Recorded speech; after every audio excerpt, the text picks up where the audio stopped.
Good day, I'm Lorraine Mendez and this is your JIS News for Tuesday, March 21. Government has imposed an immediate temporary import ban on corned beef originating from Brazil.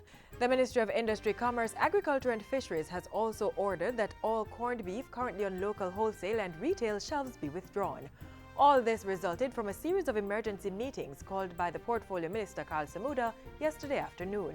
The move follows reports from Brazilian authorities that several major meat processors in that country have been selling rotten beef and poultry. The companies are also alleged to have paid hefty bribes to auditors in exchange for fraudulent sanitary licenses. The companies implicated by the Brazilian authorities supply 99.5% of the corned beef sold in Jamaica. As part of the government's response, the National Food Recall Committee is meeting to determine next steps and will inform when it will be safe to consume the product. In the interim, the Bureau of Standards Jamaica will conduct chemical test profiles to ascertain the contents of corned beef on the market. The Veterinary Services Division of the Ministry will also conduct microbiological and residue tests to determine whether contaminants are present in the products on the local market. And at least one local distributor, Lasco, has publicly indicated its support of the government's intervention.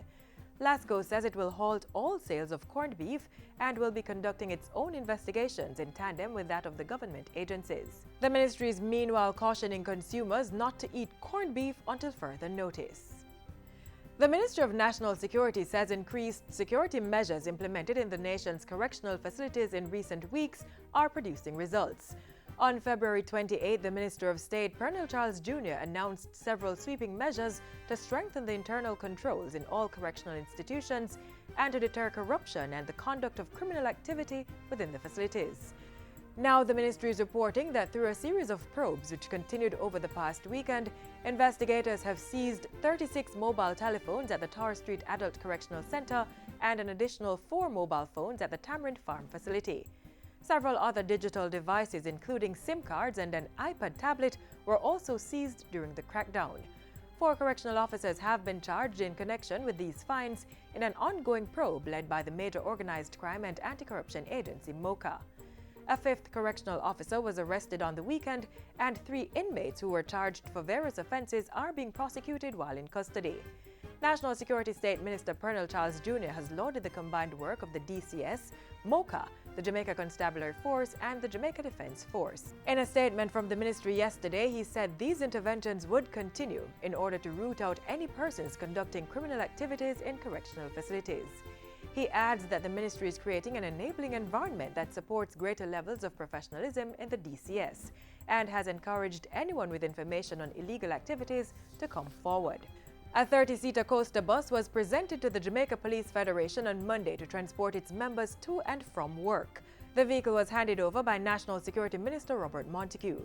It addresses security concerns for policemen and women who have to take public transportation, especially at late nights and early mornings. We are positive that this will go a far way in addressing some serious transportation concerns for our hard-working policemen and women, especially for the time being in the corporate area until we are able to resolve the other areas. Minister Montego promised to provide another vehicle to transport the Federation's members. He also announced that an order has been placed to purchase a hearse to transport fallen officers in a dignified manner. Every time I go to a funeral for a member of the police force, it's a minibus you're carrying the deceased in.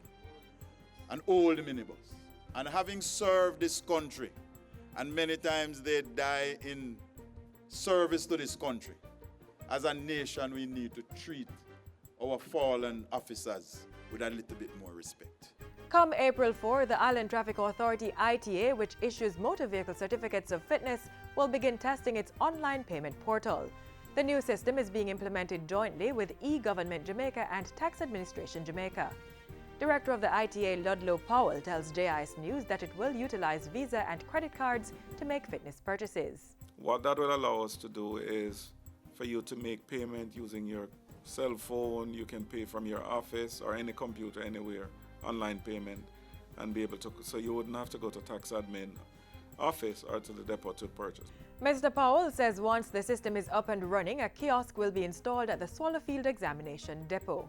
People who don't have access to a computer or other device can use that kiosk to make payments.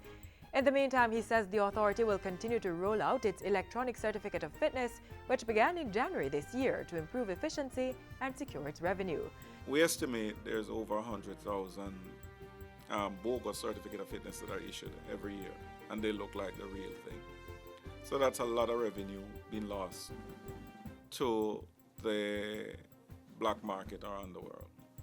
This system, once fully implemented across the island, will eliminate that. It will also cut down on the issue of cloning and bogus registration. Mr. Powell was speaking at a recent JIS think tank. So far, the Island Traffic Authority has issued over 12,000 printed electronic certificates from its Swallowfield, Harborview and Spanish Town Road offices where the system is in place.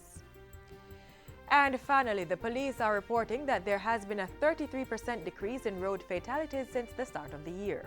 The Traffic and Highway Division of the Jamaica Constabulary Force says that up to March 19, there were 62 road fatalities, 30 less than the 92 recorded for the corresponding period last year. Very encouraging.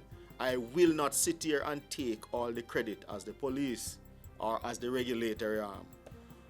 I believe that a number of our motorists across the island and our pedestrian too is digesting the whole aspect of using our roadways better. We want to see this continue to improve, though we know that our enforcement is crucial in this dynamic. Senior Superintendent Allen was addressing a recent JIS think tank. He says the JCF wants to see the trend continue downwards and will be continuing joint road policing operations with other key partners such as the Island Traffic Authority. And that's it for JIS News today. I'm Lorraine Mendez. Thanks for watching.